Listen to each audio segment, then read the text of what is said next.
Talking sports with the 12th man. Yeah, you're right. Tuesday coming in hot. We got Tuesday edition. literally, we got a hard stop at 12 because, responsibilities. That's what's going to happen. Yeah, JQ, appreciate you, man, because we didn't have a hard stop. We probably going to like 12:31. We don't want that. We don't want that. But we gotta talk, man. We got a lot of things going down, man. A lot of NBA trades. Harden for Garland. Jaren Jackson Jr. to Utah. What is going on? Or Jaren Jackson. Man, we got to talk about the coaching cycles. We'll talk about the lack of diversity, man. Anyway, we're excited, as always. Tuesday, February the 3rd. Happy Black History Month, too. We're having some fun, man. That's what we do. Yes, Look at yes, the fellas. yes. They're ready to go. I see you. Nuggets. What you repping over there, JQ? What is that, man? Okay, a little Cincy. Okay, UCF. I'm representing Indiana and That's the Let's Cincy go. Reds. That's the Reds. Baby. It's Yeah. all spring Let's go around the horn and check in with the fellas. spring As training. always. JQ, how you feel this evening, man? Reds could be sleeping that division this year, too. Listen, don't talk about it. I just want them to creep up. I love them getting Suarez back. The DH to play third base in that lineup. I love it. I'm good, man. I'm mad that my Penguins just blew that game against the Islanders. They went to overtime. They lost in overtime. That's what I was watching. That's wild. I started Black History Month with hockey, but that's where I am. I thought the Penguins would win that game, too. Yeah, they had every chance. Every time they caught a lead, they gave it away. So, they have been so hot. I think that's a little regression to the mean. They had been on a 6-game winning streak. They had gotten points in, I think, 15 of the last 18 games.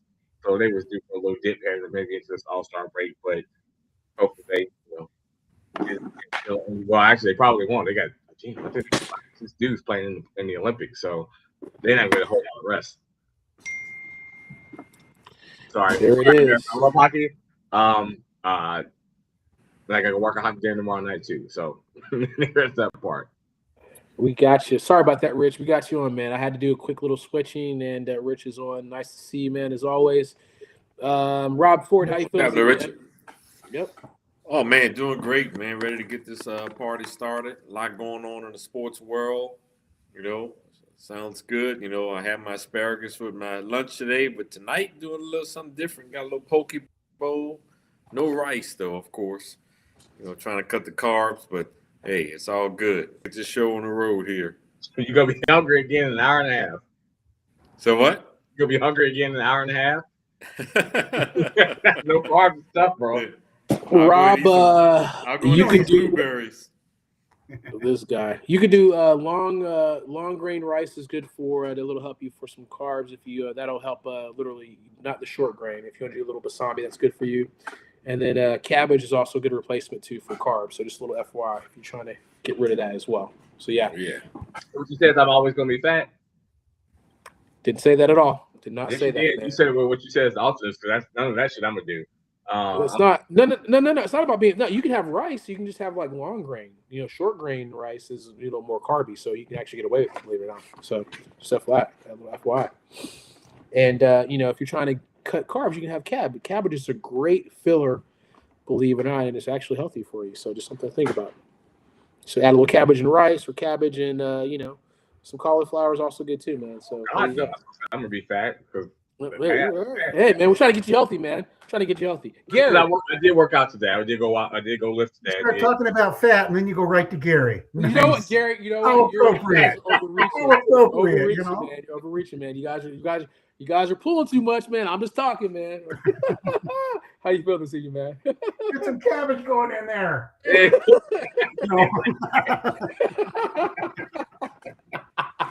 What's up? I love it. You doing good? Arnetta tonight, she said, I want to go somewhere, where I can watch them, prepare the food in front of us. So she got all dressed up and put her earrings on and all of her jewelry. And then I took her over to Subway and I That's when the fight started.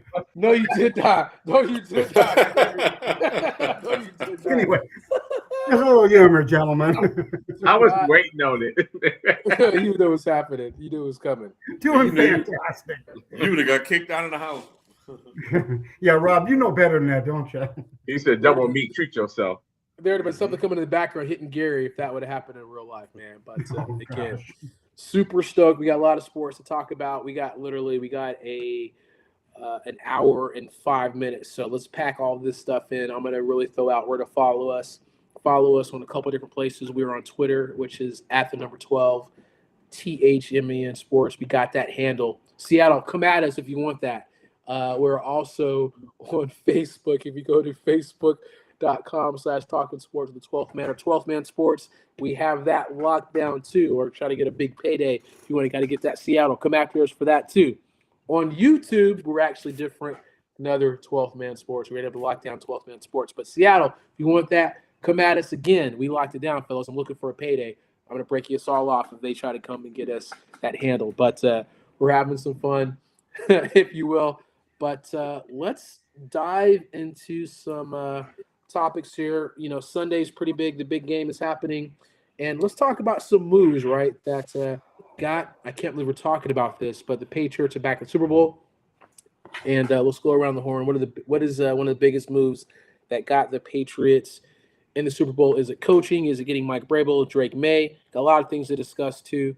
And we appreciate the love, Marsh, with the fit. I know she's loving it. So, yeah, appreciate that. But what are some bigger moves? We're going to start with you, JQ. They keep shaking his head on that. Yeah, hey, man, you come right to you, man. You shake your head, it's come right to you, man. There it is. Well, since you went to Indiana, I'm gonna go here. Mike Vrabel. There it is. Big Ten, JQ. Listen, and it's a 1A, 1B because I don't want to diminish what Drake May has done. But we've seen franchises ruin young quarterbacks. Yes. Yeah. You know what I mean? We've seen it happen. I think what he came in and did for that organization after the Mayo debacle, putting everybody where they needed to be, giving them the structure, you know, and you can never forget about Robert Kraft and him not getting in a while too. They spent a whole bunch of money in free agency. But I think a lot of that was also directed with Mike Vrabel's input in mind of what we're going to do. So, you know, I really do. I think it's Mike Vrabel. Not by a whole lot because I don't want to feel like I'm shitting on Drake May for lack of a better term because Drake May had a really good year. He still might win the MVP. I don't think he's going to. I think Matthew Stafford's going to win the MVP, but I think he's going to be a runner-up. And as a second or third year quarterback, being the runner-up at MVP is wow. Second year, yeah.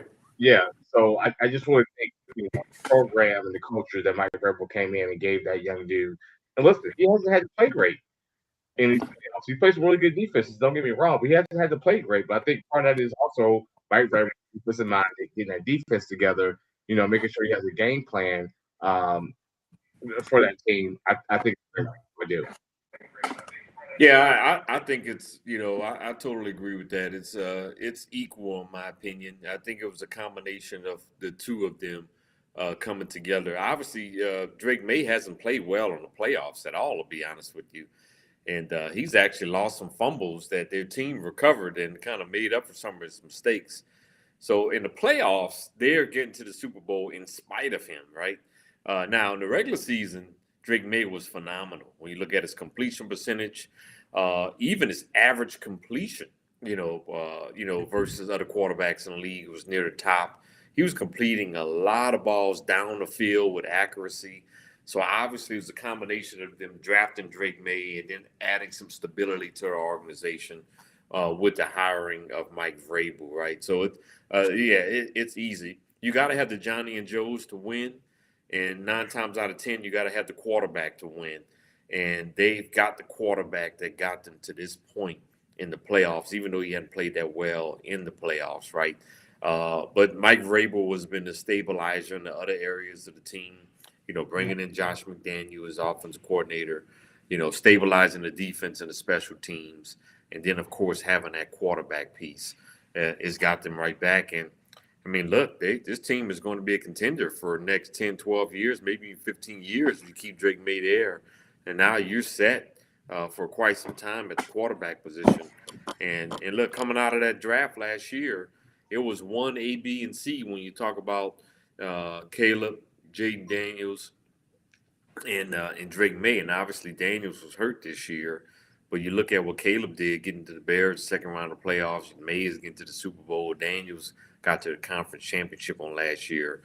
And those were the top 3 picks in last year's draft. So second-year quarterback already in the Super Bowl is incredible. Yeah, and like you said, Rob, he got there in the playoffs. He did not play well. He has not played well yet. And but with a coach, they got that coach locked in, and he's a guy that brings stability and to that organization, and he's bringing in the right people around him. And if May plays well, they can lose a fairly close game. If he plays like he has played in the playoffs, they're in some trouble against the Seahawks team. I agree. But real quick, I want to kill Drake May though. But Drake May in this playoffs has probably had one of the hardest gauntlets of defenses to play. That Chargers defense is good. That Houston defense we thought was the best, maybe one of the best units in football, outside maybe the Seattle defense. Just if you want to pick offensive, defense, and special teams, which one of these 3 phases is the best? That Houston's defense is really good. CJ Stroud just blew it for them. That's what I'm saying. Yeah, CJ Stroud was a whole other conversation. Yeah, but you got the Denver defense, which has also been in the league. They led the league, I believe, in sacks. So I don't want to kill Drake, man, this conversation about him not playing well because he hasn't. But man, he's had a murderous row of defenses to play against. Yeah.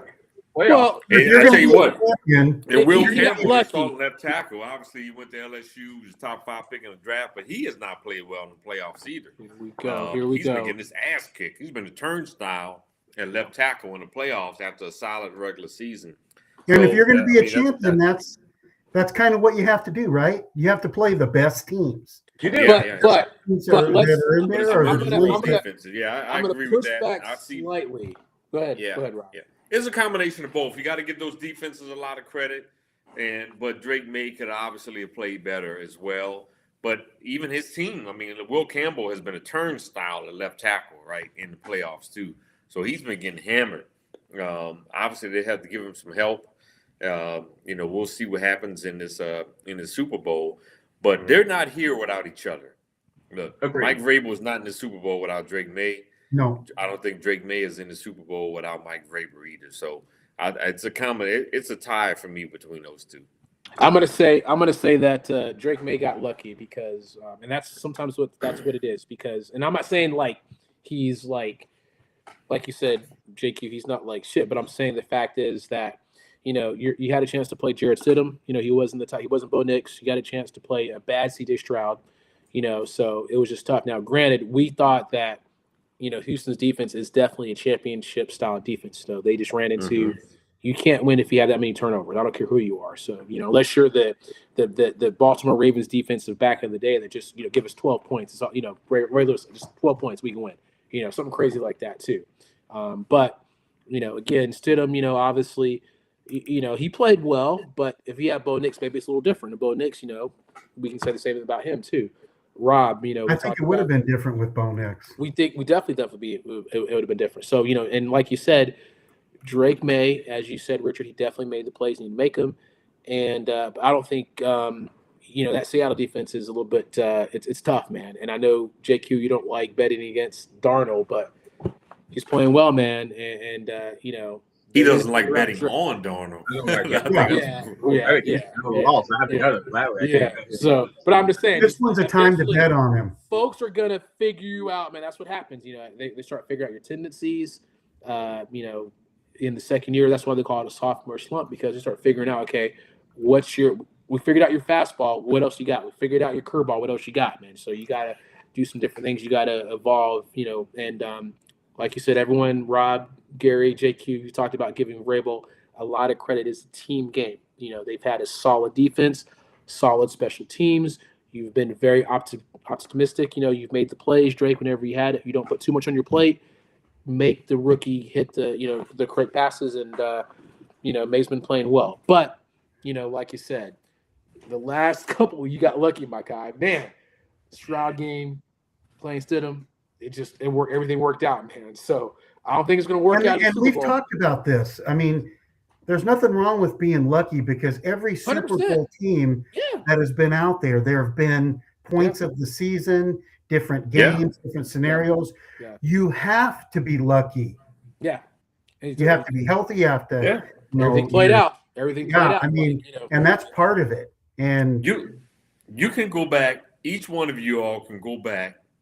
Falcons, Cowboys, Bengals, and my Saints. We can probably go back to 5 or 6 games that one play cost them those games, right? yes, That's how close absolutely. these games are in the NFL, right? Yeah. So you got to be, to you all's point, you have to be somewhat lucky sometimes to win some of these games. I mean, the difference between some of these teams is very small, right? So yeah, in some cases, I know Jake he keeps dogging on the fact how the Broncos lost that game to the Colts because of that penalty. I mean, I got there for dinner because of that, and I watched my video for 62 points in 2 weeks, and go 0-2. That's how close some of these NFL games are, right? And that was some home field luck by the Colts right there. They got that win, but you all, each one of our teams, we can go to 5 games this year and say, man, if this one play would have happened in that game, we would have won that game. Yeah. Last thing I'm going to say, and I'll let you kind of jump into is like JQ nailed it. Whenever it comes to, we were talking about it too, Gary, as far as Caleb Williams, right? There was a point whenever Ben Johnson doesn't get that job, Caleb Williams is kind of teetering, like, is this really the dude? And it just goes to show you how coaching elevates a player, because again, we can just talk about right head coach. You get that and right. now Caleb Williams is looking coach like he is the number one pick. Like, this dude Yes. makes plays. It And makes a same difference. thing we can talk about. The Jets have been a perpetual like downward spiral because you had Sam Darnold, you had that dude, and now he's going to the Super Bowl. So that kind of, I'm not shitting on the Jets fans. I'm just saying it kind of shows you, how coaching is definitely important for sure. They know. Yeah. Yep. Sorry. Well, Kevin O'Donnell, I heard an interview with him, the coach of the Vikings, a couple of years ago, which I find to be very true. And obviously he's guilty of this now too, because they gave up on Darnold. But, he mentioned that NFL franchises have failed so many quarterbacks in the NFL, and they give up on them too soon because the fan bases want you to give up on them. And a lot of organizations don't have the patience because the fan bases doesn't have the patience. Mm-hmm. And, the Jets are, classic example of that with Sam Darnold. And we know what the Jets situation is. But it's not just the Jets, but there's several franchises that have given up on quarterbacks too soon. Then we see them 3-4 years down the road. Sam Darnold, man, believe it or not, he's the winningest quarterback in the NFL last 2 years. Y'all realize that? That's crazy. He's the winningest quarterback in the NFL the last 2 years. Yeah, unbelievable. He got that brother fired in Minnesota. There it is. There it is. Shout out. That reminds me, like Baker Mayfield, whenever he was doing this thing, and then Jimmy Haslam was like, "Hey, I want Deshaun Watson," and then then that starts the whole like dominoes of falling. But that's the Browns, right? So if Baker stays there, who knows how he would have evolved. I know that's happy for JQ, but it just goes to show you from that too. Let's talk about Seattle, the biggest move they made, getting a Super Bowl in. And Robert, you may not like to hear this, but special teams is pretty big. Getting that late season move for Rashid Shaheed, man. I mean, that dude has been playing lights out too. Yeah. The draft. I was going to say that actually. He's still in my thunder. Mm-hmm. I apologize. They've been hitting it obviously with Nick and Morty. That dude has been just like a chess piece on the defense.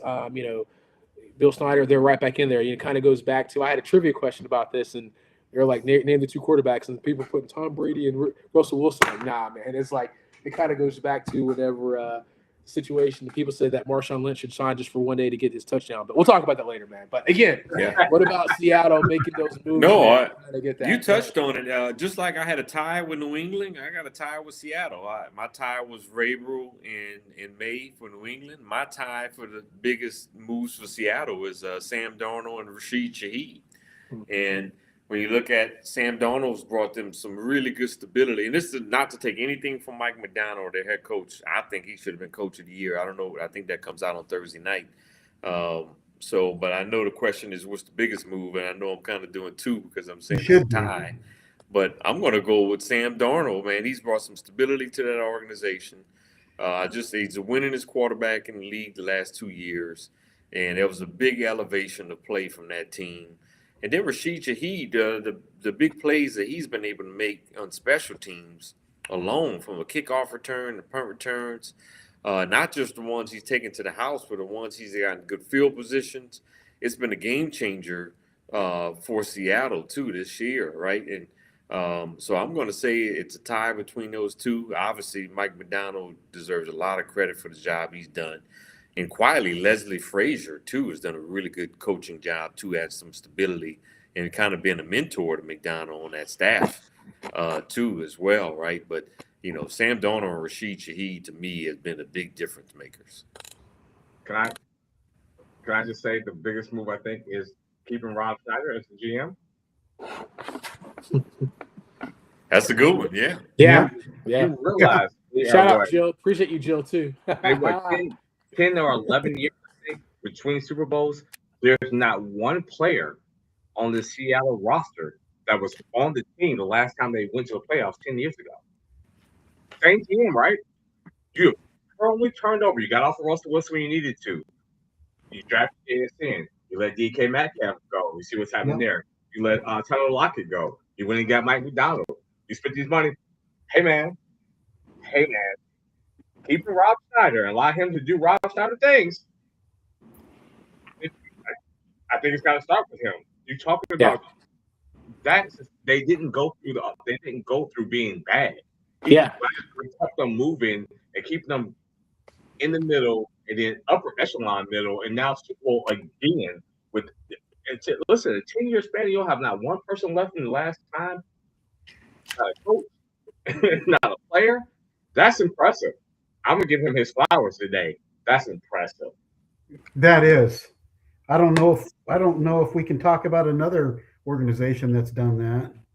Well, the Patriots are kind of in the same boat too, but they sucked for 2 years. They sucked ass, and they got rid of Bill Belichick, who was also, choosing the ingredients. The same person is choosing the ingredients. You turn everybody over except for him, basically, and you're back a decade later, and you didn't really have any bad years in between.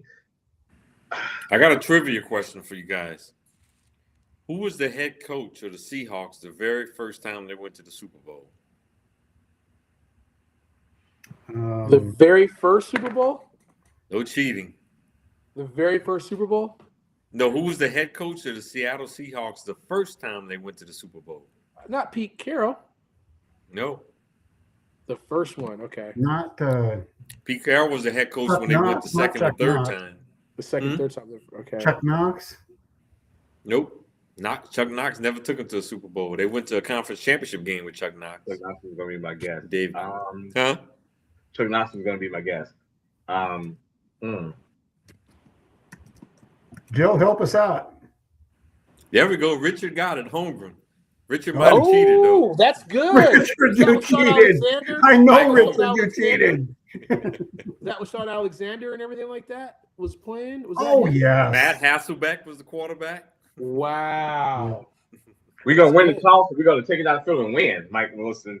But I will say this. That head coach, he deserves to be coach of the year. I mean, Mike McDonald? Yeah. Yes. He's done an absolutely fantastic job with that organization. And you're right, JQ, that management staff has done, wow, something that I don't know any other team that has done that. And then Sam Darnold, everybody kept waiting for the ball to drop, for him to screw up. And he's just not. He's playing good football. He's got confidence. He's got a team around him, defense, special teams. He's running the. He went toe-to-toe with Matt Stafford in that NFC Championship game. Yeah. And maybe even played slightly better than Stafford. I think that they're going to be incredibly hard to beat for New England. I Let's agree. get to some. The mock draft, Rob, and then we're going to talk about the coaching carousel. And I definitely want to get to some trades here, some shocking trades, and Well, are we going to do our picks for the Super Bowl? Yes. Yeah, let's go for it. Go I was for it. supposed to have that on there, but I think I forgot. Okay. I mean, Jill, a lot of love, Jill. We've hit it, man. I'm picking Seattle, so that's me. So Okay, Seattle, give me your score. I'm gonna say I'm gonna go. Let's see. I'm gonna go 27-17, Seattle. Okay, Mine Rob. is close. I'm going to go Seattle 24-17. I'm going to go by a touchdown. And I think, again, Seattle just finds a way to come up with a big special team play, whether it's kick coverage or return. It just kind of makes a difference. And, yeah, I'm going Seattle. JQ.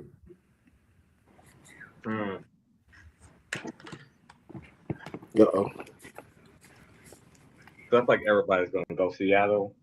I'm going to Island like you did last week. I feel like I'm going to because I don't know number 27 for Seattle. Is that Tyreek Woolen, the fool that got the Houghton penalty and then got the bomb pass on him the very next play? Yeah. I think that's Tyreek Woolen, right? Yeah. Mm-hmm. The reason why I want to go New England because I feel like whoever he's guarding, they are probably pistol in, and I'm thinking about Butte down the field. I'm gonna go with the Patriots, 27-24. You don't believe that? Listen, somebody's got to pick them. Well, it's not going to be me. I knew it wouldn't be. What was the score, JQ? 27-24. 24. I'm going Seattle, and I'm going to go fairly big on the score. I'm going to go 34-17. Wow. Yeah, Richard was 34-18, believe it or not. So I was conservative over here. Okay. Just because I think the special teams are going to play a big role in this game. I think Mike Vrabel also knows that. Mike Vrabel is a Jim Tressel kind of dude. He's going to focus on that in these 2 weeks if he wasn't already on it. If I'm New England, whoever 27 is, I think that's Tyreek Woolen. I think I'm on his ass. Like white on rice and a paper plate in a snowstorm. Shout out. Listen, you got to find a weak point, right? I like the way New England was running the ball. I hate it for Travion Henderson, but he isn't ready yet. Ramondre has been running the ball really well down the stretch for New England. Hunter Henry on the flagship pass, tight end over the middle, and whether it's Stephon Diggs, but I really think it's Butte. Shout out to LSU. I really think the deep pass with him, especially if they get him locked up one-on-one with Tyreek Woolen, is going to be more problematic for Seattle than I think people give credit for. I mean, it would be it would be like a last-minute field goal, something like that, if the Patriots pulled it off. Now, the thing that makes it a little tough that I think is that again, this is Andre. I think that Drake May's been really lucky, man. He's been able to get, and I mean lucky in a good situation where you've played some teams that, obviously, we talked about CJ Stroud, just giving up some stuff. And I hate to keep picking on him, JQ. Same thing with that, Jared Stidham, so and this is a Seattle team that you've got an experienced quarterback in Sam Darnold. I know that's kind of weird to say that, but he's been playing. Seattle's been pushing all the right buttons. I mean, that defense is a really good defense, man. So, let me toss this out at you like this. And it's not to take anything away from Sam Darnold, but that San Francisco defense was decimated by injuries. That Rams defense has not been playing good for at least 6 or 7 weeks. So those are the last two defenses, right, that he got a chance to play. You flip the script on that. Drake May has had to play the Chargers defense is a good defense. They have to play the Houston defense, who we think is an elite championship defense. And then they play the Denver defense that led the league in sacks. So if you're Drake May, you're not walking into this. You're walking into it like, I didn't play my best, but I played really, maybe 2 of them are the top 5. And the third one, the Chargers, is probably top 12 or 15. And I came out of it with wins. So you don't walk into the Super Bowl against the Seattle defense, which is good. I'm not trying to hate on them. But you don't walk into that feeling like, oh, I'm not prepared because you just Yeah. faced a gauntlet. I think they're really good. They're good, really, but really good. Stidham. Now, Stidham and the turnovers. Like if CJ Stroud didn't have those turnovers, it'd be a different conversation. I that's understand what I'm that. saying. But he survived that. But my point is that if you're walking to this game and it's your first Super Bowl as a young dude, if you play 3 cupcake defenses and you steamroll them, and then you get to Seattle defense, then you might have a little more apprehension because you're like, oh my goodness, I haven't had to face a defense like that. When you've been rolling through these sets of defenses over the past 3 weeks, I just don't know if he walks into a starstruck and struggling because he's already had to go through a gauntlet of really good defenses down these in the playoffs. So, and the last time we talked about that and didn't give the Patriots a chance was against those Rams, and we all saw what happened. Yeah, I mean, like I said, it's an interesting situation for sure. I mean, they went 14-3. They dominated last thing. And like we talked about, defense. JSN has been playing well.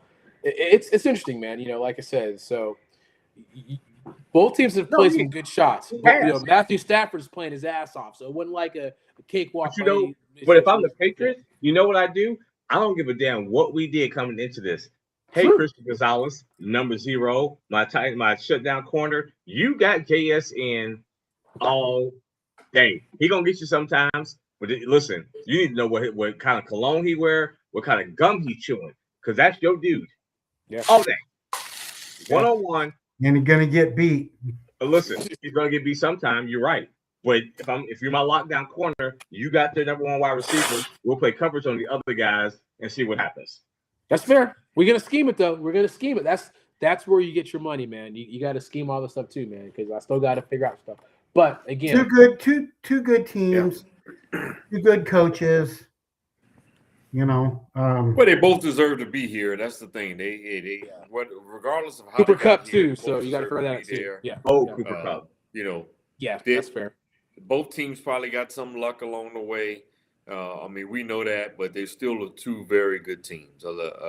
New England may have gotten lucky with having to play Jarrett Stidham. Nobody could do anything at the end of that game, right? In the snow and the blizzard. Nobody can punt. Nobody can kick field goals. Nobody can throw the ball. Nobody can do anything. So once the game was 10-7, all New England had to do was sit on the lead. We just don't do nothing. Well, Knicks wasn't doing nothing that weather neither. Yeah. I mean, nobody could do anything in that blizzard. So you don't think there would have been any difference having your starting quarterback in there than a backup? Come on, I don't think early in the game, but by the time that blizzard happened, I don't think anybody could do anything. Well, blizzard. He's a running quarterback, so he'd be just another one. And look, Sean Payton could easily kick the field goal, and we might be saying something different here too, right? So, I mean, coaching decision. Nobody likes to punt, and nobody likes to kick field goals anymore. They know, college or pro. It's wild. Take the points. Hey, 4th and 1, 4th and 2, and even sometimes 4th and 3. Everybody's going for it. PSA, take the points. Yep, and that's the difference. But I still like Seattle. I just think they're the stronger team from top to bottom when you look at all 3 phases, and that's why I'm going with them. The way they're running the rock, their offensive line, they're protecting Sam Darnold. He's making the right decisions. And I think overall, they're better. They have a better defense than New England. They have better special teams than New England. Offensively, it maybe can give the Patriots a slight edge if they're healthy. But I don't think it's that big of a difference even there either, right? So I'm gonna give Seattle the edge just because I think number 1, they have better defense, they have better special teams. I think that's gonna be the difference. I see Marcy. She's with you as well, too. Marcy's with JQ. We'll see how that plays out. And as good as Christian Gonzalez is, he's no Revis Island, right? Woo! I didn't say that. I never said that. Mm-hmm. No, I know you didn't. Mm-hmm. No, he's good, but he's not Revis Island.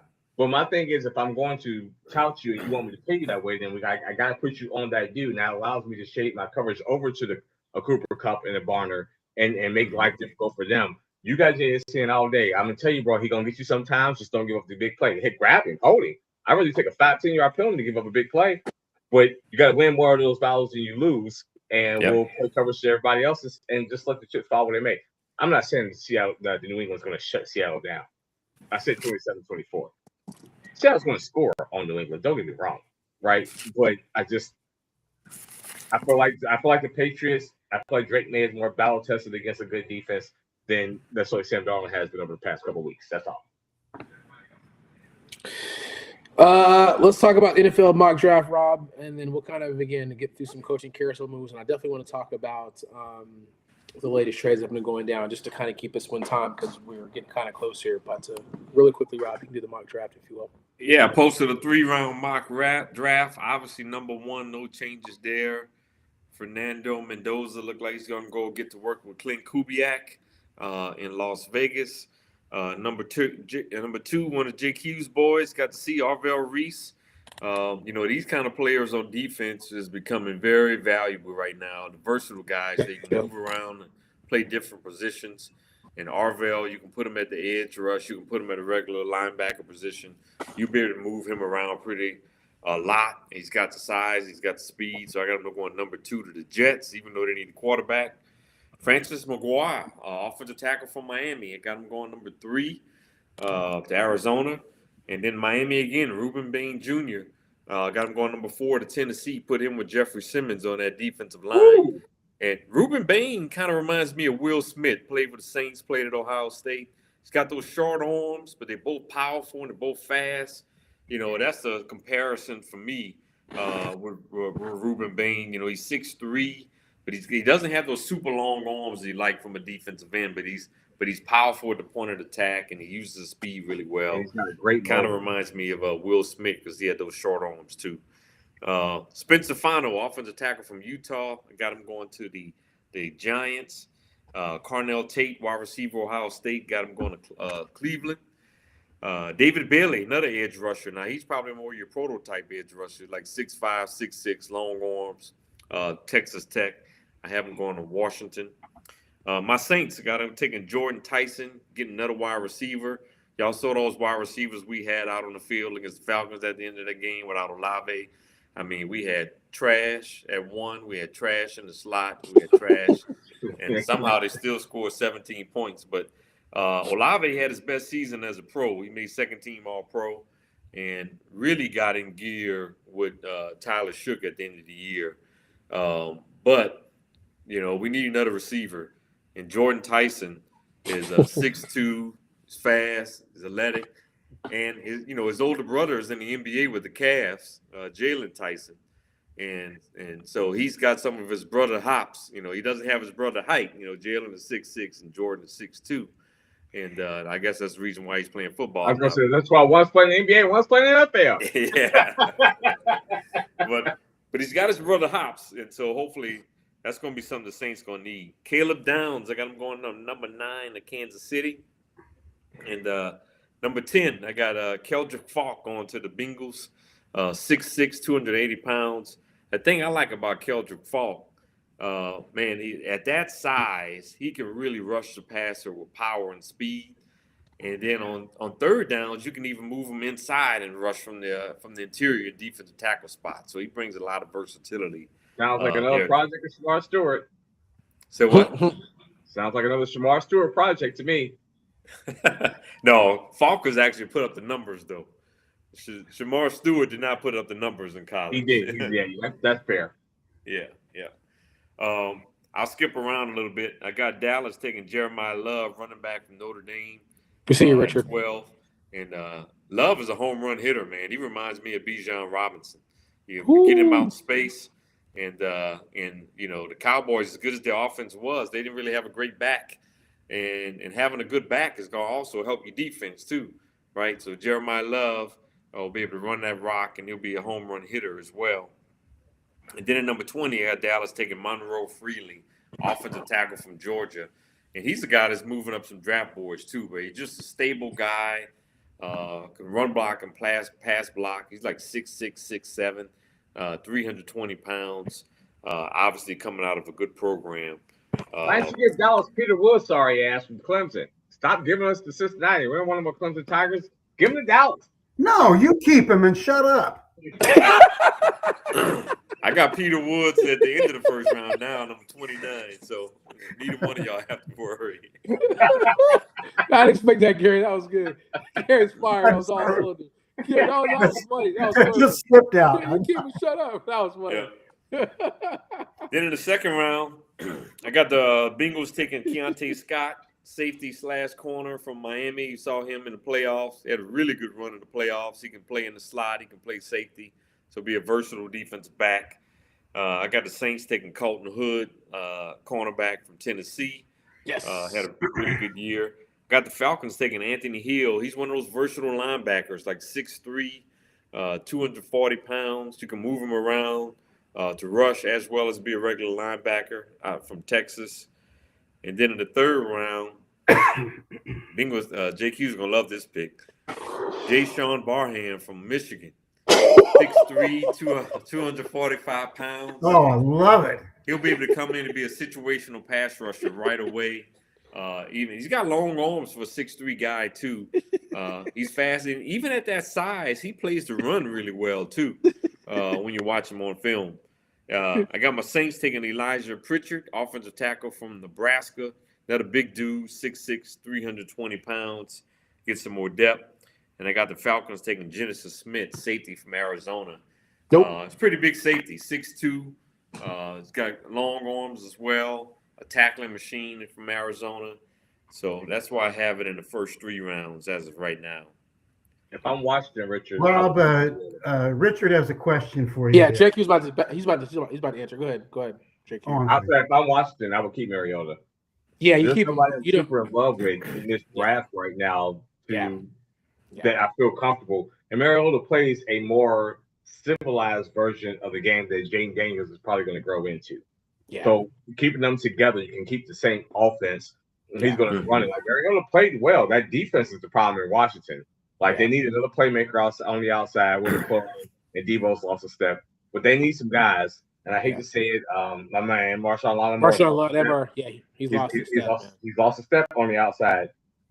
They need some help on defense, but they need another playmaker, I think, on the outside. But if I'm Washington, I'll keep Mariota for 2 more years, and figure out what I actually have, and maybe bridge that gap to what does Jaden Daniels do? Is he going to be not a bust, but like always getting hurt? So do we not give him a second contract? Mariota can take us to that decision point, and then we go from there. So if I'm Washington, I think I watched Washington play more than I probably should have, and I didn't think that Mariota was the problem. Yeah, I agree. We talked about that. Yeah. It doesn't make sense to. And there's a lot of needs on it. Jaden Daniels covered a lot of their inefficiencies last year, right? You know, the offensive line still needs some work in Washington as well. Daniels covered a lot of that. I mean, I know they addressed this some, but there's still some reinforcements that they even need on that offensive line. No hurry on it. Definitely on the defensive line too. No hurry on it. I want to talk about, because again, we got like 30 minutes here, and I want to fit into the trades that happened. But I do want to talk about the most shocking trades in sports history. And Rob, again, I'm gonna like touch base on some things, and you guys kind of fill in the gap, because there's always something that you guys may feel like personally for your team or something like that too. But you know, we can talk about Babe Ruth, 1919, as far as getting it, Red Sox $100,000 like that.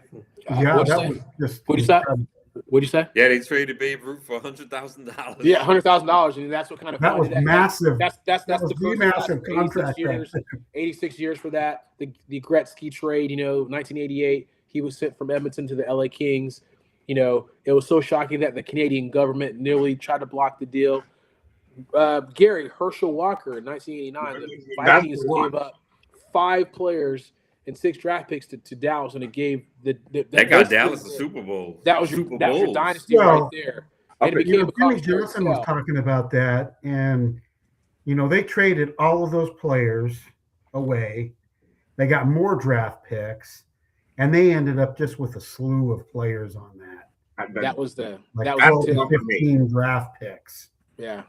Then Luka Doncic. So again, look at Kiki Vandeweghe. So we're talking about trades. Kiki Vandeweghe, wow. Even like Sauce Gardner, or like that happened, or what a Michael name from the Parsons, past. or James Harden to the Cavaliers. I mean, like what trades that we can kind of talk about that are like kind of shocking from because I kind of like took it from like history, then kind of like Luka Doncic to Lakers. Like what the hell? Like what was going on with that too. So we can The spend a Babe little Ruth time talking one about was that. the biggest one of all time, in my opinion. Right? Yeah. That trade, really set the Yankees up for quite a few championships. To me, that's probably the most shocking trade. I know none of us was born back then, but we look at sports history. That's got to be the most shocking trade of sports history, right? Obviously, the most recent one is Luka for Anthony Davis. None of us saw that coming. No. NBA pundits didn't see that coming. I mean, we all woke up that morning and was like, whoa. I mean, did Dallas actually trade Luka Doncic? Listen, the one for me, I get it, but you only have so many teams back in for the Babe Ruth and the Yankees and the Red Sox. The Herschel Walker trade, if you go back and look at that and what Dallas parlayed those picks into, the Russell Troy Aikman, Troy Aikman, Michael Irvin, like they built a Emmitt Smith, all of that, whole dynasty Harper, off of that. Yeah, listen, the Ricky Williams one, but the Ricky Williams one, I don't really feel like was it Chicago or New Orleans? No, that was was that Miami or was that who was it? The Saints. I don't even remember, to be honest. Was it Saints? Was you talking about that? The Saints gave the whole draft to get Ricky Williams? That we talking about? The Saints traded up. They gave up a lot to move up to get Ricky Williams. I can't remember who we traded with, to be honest with you. And you know what? You know why? You can't put that one in the big one because that means that the other team on the other side didn't do what they needed to do with it. That one, you go back and look at what the players they turned those picks into and what they meant for that franchise and the Super Bowls they won, and then the Super Bowls, the NFC Championship games that we got with them in San Francisco. Oh my gosh, that trade there just changed the whole landscape for the NFC for like 10 to 15 years. Yeah. Mm-hmm. Yeah, we knew it's the same. Yeah, I knew it was the same, but I just can't remember who they traded for. I have to go back and look that one up. I'll look it up for you. It was a dumb JQ, trade. I thought you were going to say King Griffey to the Reds. Nobody wants to do shit like that. I'll look it up really quickly. King Griffey to the Reds. Was that Alex Rodriguez to the Yankees? They traded all their picks. They traded all their picks to the Washington Commanders, is what it said. That's what I think it was. That's what I was thinking it was, Washington. Yeah, so that's what it said. They traded all their picks to get that, the most lopsided. They traded, they received all the Saints 1999 draft picks, 12, 71, 107, 144. And 2 picks the following year, too. And Mike Dicker had to be drinking something. And their 2000 first and third round picks, man. So, that was and then the Redskins drafted Champ Bailey and LeVar Arrington. That's crazy. If you can't remember the team they traded with, then they are out of the conversation. They didn't do much with it. Yep. They're out of the conversation. They said the Saints recruited because they traded Ricky Williams for draft capital for him for multiple first rounders in 2002. So think about that. 1999, 2002, the Saints kind of got the picks back, which is crazy, right? For the Dolphins. They traded the whole draft in 1 year and then gave it all back away 3 years later. It means it's a failure, which is why we can't talk about it. There it is. Crazy. Anyway, guys. What a waste of an athlete, though, Ricky Williams had all the talent in the world, and he just blew it all up in smoke, right? Ricky. I'm gonna defend him because he was a unique person. There was a kind of background talked about him, and he had a lot of mental health before mental health stuff was going on too. I'm not giving him certain passes, but again, the pressure of him being your whole. Can you imagine going to a team and that we tried everyone just for you? I mean that psychologically has to do something too for you too, man. So mental health is a real thing, man. And he was doing interviews with his helmet on, if y'all remember. Yeah. So he wasn't in a good state. Yeah. But my thing was, I don't know if I could just put on the trade. I think he was that dude at Texas. I just think he got highlighted. Yeah. I think if he would allowed to come in and have a draft class and kind of blend in and not put maybe not. Well, okay, all right. Well, like I said, Ricky Williams is always going to have that happen to him because that's just where he was mentally. And I'm not bashing him for it, not at all. I just think that's. Yeah. I think it was going to unfold that way, one way or the other. I do. All right. Yeah. Well, like I said, I mean, I still think he's a lot of things. You know, I'm that glad you brought that to the attention, though, Andre. You know, the mental health part of his state, because I wasn't even gonna go at that way, and I'm glad that you did, because I think it's important for our listeners to know that, you know, these people are human too, and sometimes things can be overwhelming for people, and we need to show kindness. Yeah, I mean, it is what it is. I mean, he's always going to be smoking weed, like JQ said, but then there's probably more to that story to uncover. I mean, I know we kind of gloss on the surface, and we can't really dive into that too, you know, but it's a whole other conversation for sure too. Let's talk about these trades, guys, the NBA trades here, because we got like 20 minutes, and I definitely want to spend some time talking about that. And then just don't even worry about it, Gary. That's just hate from Richard. That's just hate. That's just hate. And then we. That's funny. Rob, I want to talk to you too, because you know this is the one time where I think this coming up NBA draft class is going to be really good. You know, we talked about the top 3. There's a lot of talent, I think, that even like goes into the top 10, I would say, but there's not. And you know, we're older, because you know, I definitely think, you know, the lack of big men that are skilled is a problem, because most players don't, you know, they don't spend time like are we going to have another like you know Tim Duncan, you know, that just spent 4 years just fundamentally sound. You know, it takes a lot longer for big men to develop, right? So I'm just kind of concerned about that, but that's another side topic here. But a lot of trades have happened. They were coming fast and furious, from, you know, Jaren Jackson Jr. being traded. There's some, you know, smoke, there's fire with Giannis.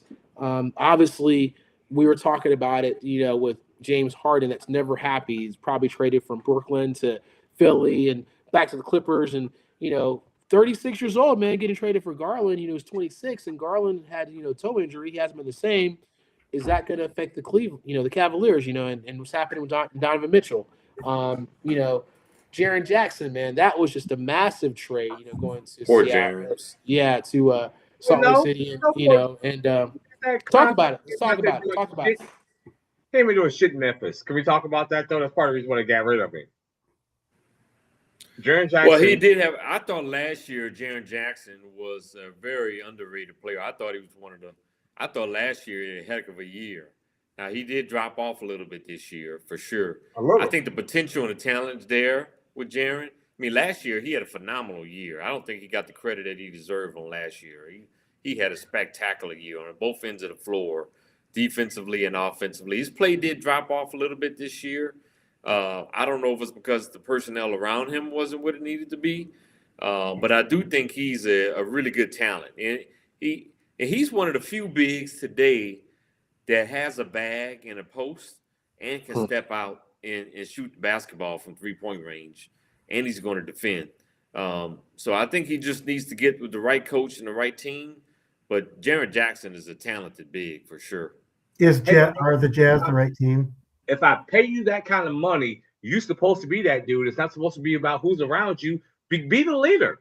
What you mean about the people that's around you? I gave you that big ass contract. If you don't go out there and play basketball and pull some of these dudes along with you, you're not supposed to have Ja and Dylan Brooks and Desmond Bane, two of which are no longer there because we good in the West. That was a laughable statement from Memphis.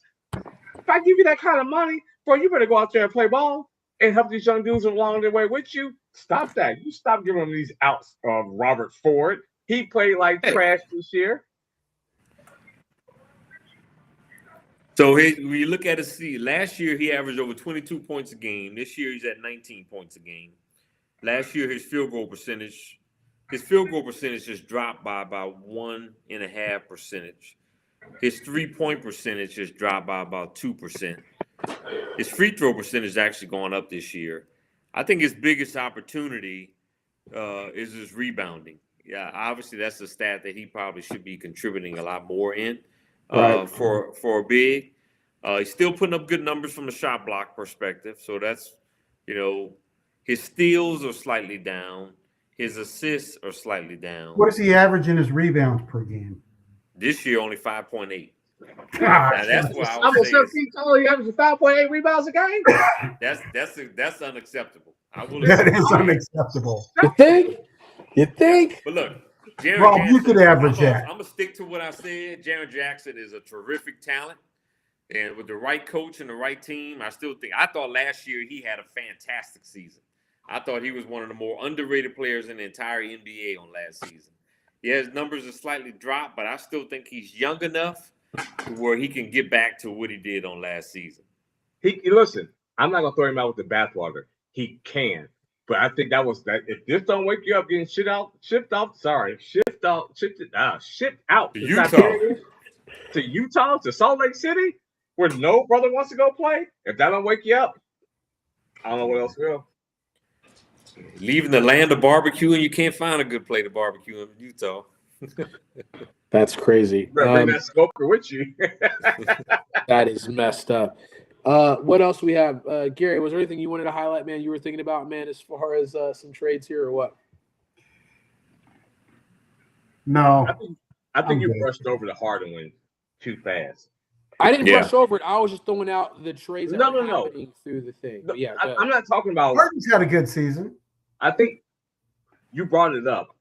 I'm talking about the things I've read about why the Clippers, in the midst of having I'm pretty sure it's the best record in the NBA since Christmas. Yeah, they've been playing a fantastic basketball. And you decide to rock the boat. Why?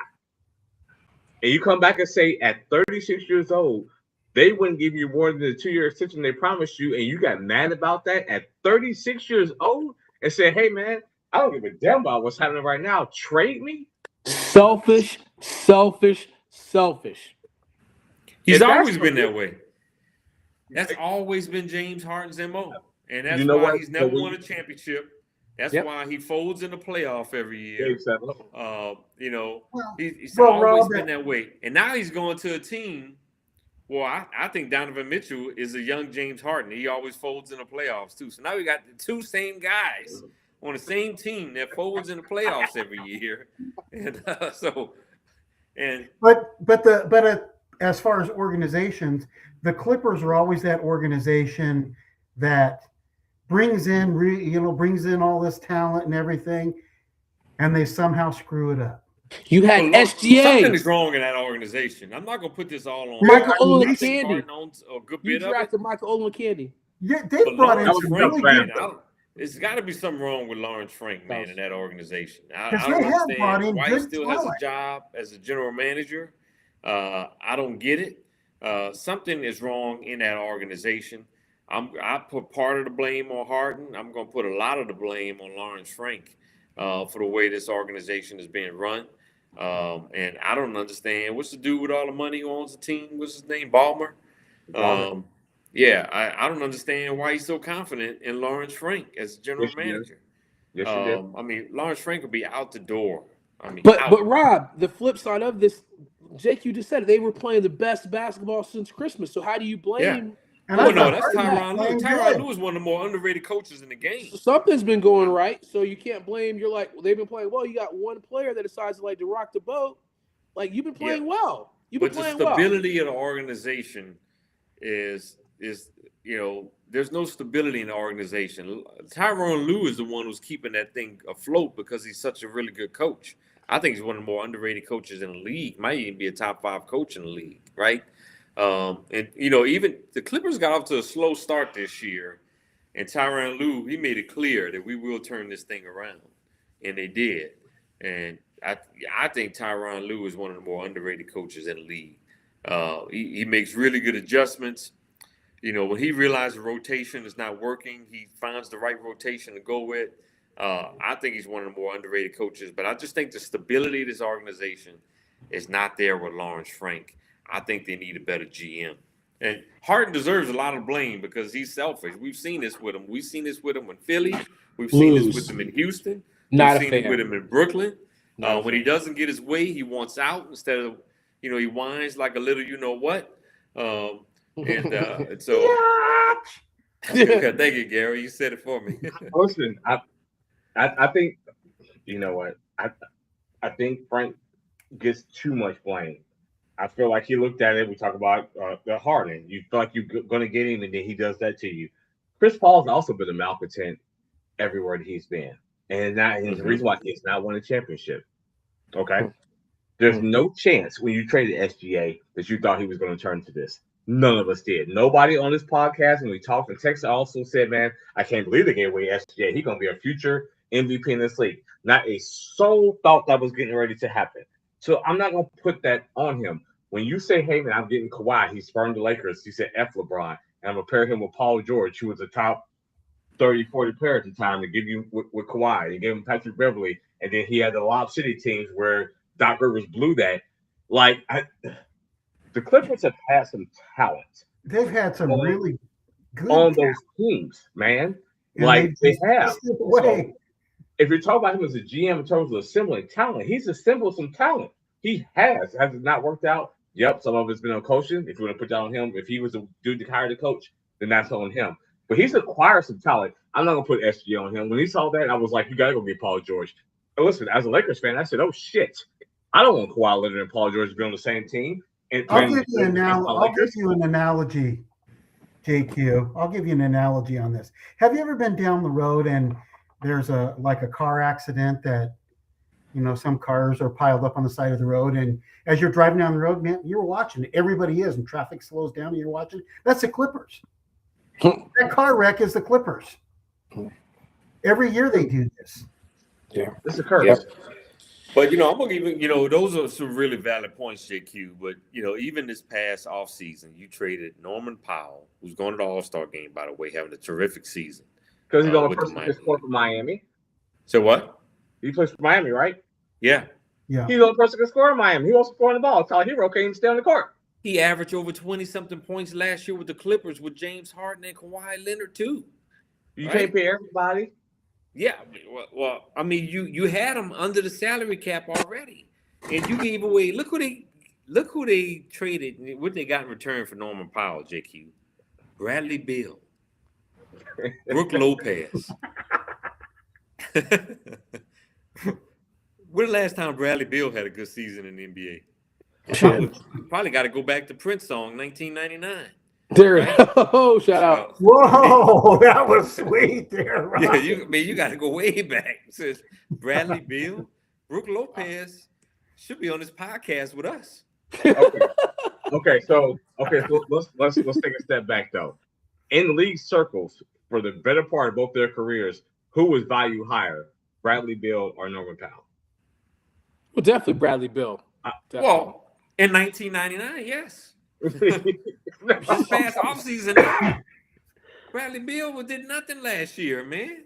Well, that was the whole Phoenix. The Phoenix was a disaster. That was a debacle. But you know what? To play devil's advocate to that, I feel like they thought that Norman Powell was getting those looks because he was playing with those two, and it was easy for him to get those looks playing with those two. If you ship him off to Miami with a Tyler Hero on a Bam Adebayo, he's not going to average the same amount of points. So I can see leveraging that bet, saying Norman Powell is. How many games Kawhi Leonard missed last year, and Norman Powell still put up those kind of numbers? I understand that, but listen, Kawhi Leonard is also playing good basketball right now.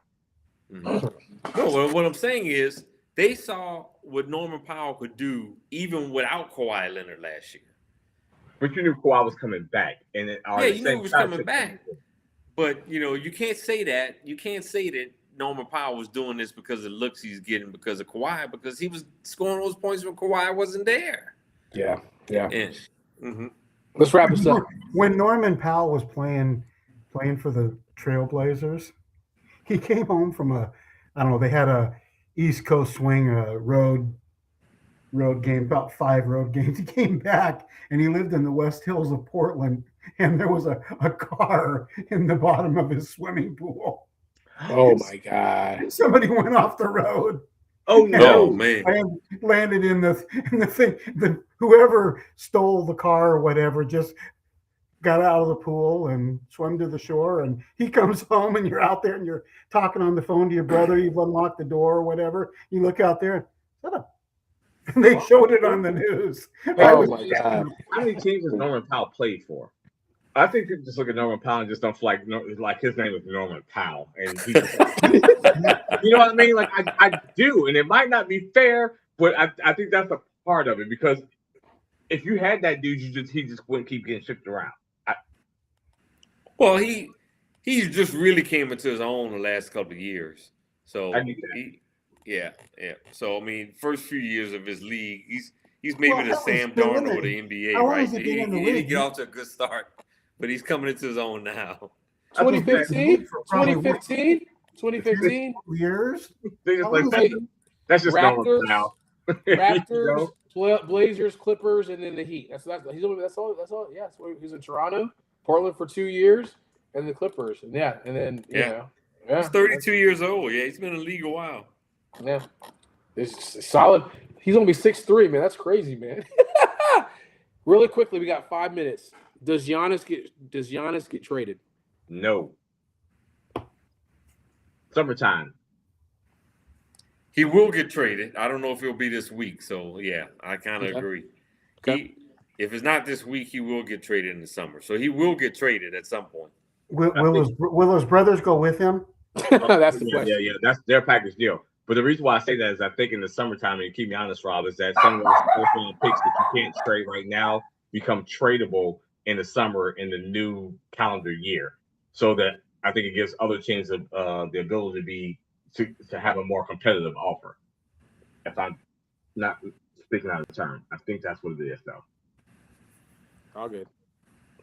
Finish your last thoughts. We got 5 minutes to wrap this up, and get your last thoughts you want to talk about on the show, man. You got 5 minutes, guys. Get it in. Who wants to go? You got them topics to get to, man. I was trying to give you guys some time. Well, since we're talking about the NBA, I think the Celtics getting Vucevic from the Bulls, man. That's cool. That's quietly a heck of a pickup. I mean, I know they had to trade Anthony Simons.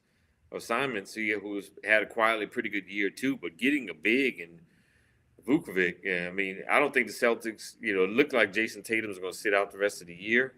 Ooh. But when he comes back with Tatum and Brown and Nikola Vucevic, man, I don't know. See that in Boston. Missed opportunities. I think getting rid of Simons lets me know that I think it's still opportunities, and that's what I was going to talk about, Rob.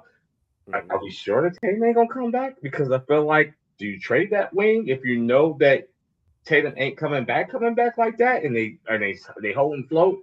If they have to go to a play-in, maybe not. But if they quietly kind of move up in a wide open East, I don't know if I can say that. I hate the Celtics, but I feel like that might mean that Tatum might be closer to coming back than we give him the credit for. Yeah, it's still possible. It seemed like the latest report that they were leaning toward him sitting out the season. But yeah, I mean. But, okay, guys, I got a question for you. Is the Hall of Fame broken? Which one? NBA Hall of Fame or NFL Hall of Fame? NFL. Well, I don't know if look, I'm not gonna make a big deal about Robert Kraft. So I mean, I don't really care if he gets in the Hall of Fame or not. I mean, he's an owner. But I will make a big deal about Bill Belichick. So I didn't think that was fair. Well, I know we talked about that on that last week. Belichick should be in the Hall of Fame. He should have got in this go round. That's just my personal opinion. Are they going to do the same thing to Brady? I don't think they're going to do that to Brady. No, they won't. Is Brady next year? 5 years from retirement. So how many years has he been out now? No, I don't think it's next year. Because the piece of me feels like they just want to put them all in together at this point. Because listen, Ken Anderson should have already been there, but he ain't won a Super Bowl. So they're not going to put him in because he's the quarterback of a Super Bowl victory. A piece of me feels like, it's a bingo. A piece of me feels like they're punishing the Patriots. And another piece of me feels like they just want them all to just get it. We don't want multiple years of Patriots coming in. Just allow these bitches get in at the same time and get it over with. I want Darren Woodson in the Hall of Fame. Yeah. Well, I don't think it's going to happen to Brady. Especially with so much attention with Belichick not getting in his first go round. I don't think this is going to happen to Brady. I think Brady's going to get in. Brady is known as the best quarterback or probably even the greatest player of all time in the NFL. So I definitely don't think they're going to do this to Brady. I agree. Regardless if it's the same year Belichick coming in and out, I just don't see that happening with Brady. So it's 2028 for Tom Brady, by the way. 28, 2 more years. So, yeah. I think Belichick gets in next year and Brady the following year. Yeah, Belichick will be in next year. I think Kraft and Belichick get in next year, and then Brady in the next year afterwards. I don't think they hold him out for 2 years. That'd be wild. Wrap it up, Rob. Thanks, Richard. And yes, go Seahawks, Jill. Hey, thanks for tuning in, everyone. I know we're on Tuesday night this week. Next week, we're coming on Thursday night. So we think it's going to be 10:30 Eastern time. So for those of you all in the Boston and New England area, we want to hear from y'all about the Patriots. We want to hear from y'all about Jason Tatum. We want to hear from y'all down in South Beach. That's going to be 9:30 Central time for those of you all in my hometown, New Orleans and Chicago. Matter of fact, if you're in Chicago, hook your boy up. Send us some deep dish pizza, man. We'll take it frozen in the box. Mountain time, I'm in Denver. Well, I'm not Denver, but I'm sporting the Denver gear. So Denver, 8:30 Mountain Standard Time next week. And then right here in Las Vegas, Los Angeles, Portland, Seattle, we want to hear from y'all too. That's going to be 7:30 Pacific Standard Time on next Thursday night. That's going to be February 12th. So we did this show on 4 days rest, but we're going to have a little more rest in between shows from Tuesday this week to Thursday next week. You don't want to miss it. We'll be recapping the Super Bowl and talking about everything that's going on in the sports world. Good night, everyone. You know what's crazy? We talked about it earlier. The Bengals showed out so bad in that Pro Bowl flag football game. The AFC still lost. So go figure. It's just like another Bengals game. So yeah, appreciate y'all, America. Talk to y'all Hey, next thanks time. for tuning in. We appreciate you, Jill. Appreciate you, Chill, Richard, everyone, Richard. Marcy. Yeah, the whole crew. Y'all be safe. Don't be out there wilding on Super Bowl Sunday. Don't be wilding. If you're gonna be wilding, wild at your house. Don't be in those streets. It costs low. There you go. All the snow melted in your neighborhood, JQ? Finally, man. Yeah, crazy. Man, it was 25 degrees in Florida. I moved down here for sun and relaxation and freezing my ass off. It probably don't even get that cold in Portland. Yeah, it does. Really? It does. Okay. I thought 30s is about as low as it get in Portland. No, it'll get in the teens. That's crazy. Have a great week, guys. Good night. We'll talk to you guys next week.